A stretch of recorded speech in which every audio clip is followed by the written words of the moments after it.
ഇന്നലെ ഒരു വീഡിയോ ചെയ്തിട്ടായിരുന്നു യൂട്യൂബിൽ. അപ്പോൾ അതിലൊരു കമൻറ്റ് വന്നതാണ്. അപ്പോൾ സാധനങ്ങളുടെ വില കൂടിയതിൻ്റെയൊക്കെ ഒരു വീഡിയോ ചെയ്തിട്ടായിരുന്നു.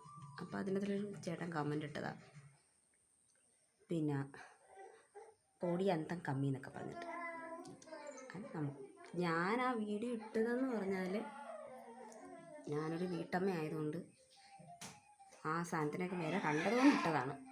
അല്ലാതെ ഞാൻ അങ്ങനെ വേറെ രീതിയിലൊന്നും ഇട്ടതല്ല. ഒരു വോട്ടർ എന്ന നിലയിൽ നമ്മൾ വാർത്തയൊക്കെ കാണുന്നത് ആ ഒരു രീതി വെച്ചിട്ടാണ് ഞാൻ ഇട്ടത്.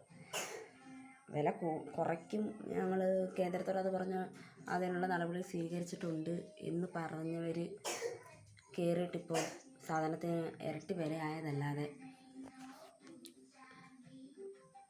വേറൊന്നും സംഭവിച്ചിട്ടില്ല. അപ്പോൾ അത് വില കണ്ടപ്പോൾ ഞാൻ അങ്ങനെ ഇട്ടുവെന്നേ ഉള്ളൂ. അപ്പോൾ ഉണ്ട് ഒരു ചേട്ടൻ വന്നിങ്ങനെ കമൻറ്റ് വെച്ചേക്കുന്നു. എനിക്ക് വിഷയമില്ല, ഞാൻ വീഡിയോ ചെയ്തത് ഈ ഒരു രീതി വെച്ചിട്ട് ചെയ്തതാണ്. പിന്നെ ആ ചേട്ടൻ അങ്ങനെ പറഞ്ഞ സ്ഥിതിക്ക് പറയാമല്ലോ, ഞാൻ കമ്മ്യൂണിസ്റ്റാണ്. എൻ്റെ ഓർമ്മ വെച്ച കാലം തൊട്ട് ഈ ചെങ്കൊടി പിടിക്കാൻ കഴിയില്ല.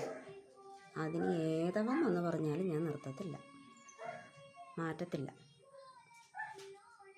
എന്നോടെല്ലാവരും പറഞ്ഞ് മാറ്റി ഒന്ന് കുത്ത്, കഷ്ടമല്ലേ, ഒന്ന് കുത്ത്, കഷ്ടമാണെന്ന് പറഞ്ഞു. ഇനി എൻ്റെ വീട്ടുകാർ വരെ പറഞ്ഞു മാറ്റി കുത്ത്. ഞാൻ കുത്തത്തില്ല. ഞാൻ ചാവുന്ന കാലം വരെ ആ ചെങ്കൊടിയുടെ കീഴിൽ ഞാൻ നിൽക്കത്തില്ല. കാരണം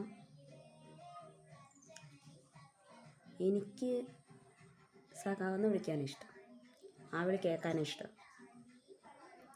ഒരു തെറ്റ് കണ്ടാൽ അത് എതിർക്കാൻ ഉള്ള ധൈര്യം തന്നത് ആ കൊടിയാണ്, ആ പാർട്ടിയാണ്.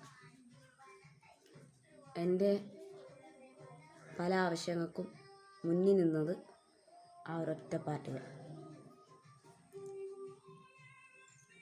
അതുകൊണ്ട് തന്നെ അതിൽ നിന്ന് പറഞ്ഞ പ്രശ്നമില്ല. കമൻറ്റ് ഇട്ടോ, കാരണം നിങ്ങൾ കമൻറ്റ് ഇട്ടല്ലേ എനിക്ക് റീച്ച് ആവാൻ പറ്റൂ. നിങ്ങൾക്ക് കമൻറ്റ് ഇട്ടോ, വിഷയമില്ല. പിന്നെ ഫസ്റ്റ് വീഡിയോ ഇട്ടിച്ച് കഴിഞ്ഞപ്പോൾ ഈ ഒരു കമൻറ്റ് കൊണ്ടപ്പോൾ ഞാൻ നേരെ വിളിച്ച് നോക്കി പോയൊരു കമൻറ്റ്. പക്ഷെ അന്നേരത്തെ മൈൻഡിൽ ഞാൻ അത്രയും ചിന്തിച്ചില്ല. അപ്പോൾ ചേട്ടൻ ഇട്ടോ, കുഴപ്പമില്ല കേട്ടോ, അങ്ങനെ ഇടുന്നവരിട്ടോ, എനിക്ക് സന്തോഷമേ ഉള്ളൂ. കാരണം ഞാനൊരു കമ്മ്യൂണിസ്റ്റുകാരി ആയതുകൊണ്ട് തൊലി നല്ല രജിസ്റ്റേർഡാണ്. എന്ത് പറഞ്ഞാലും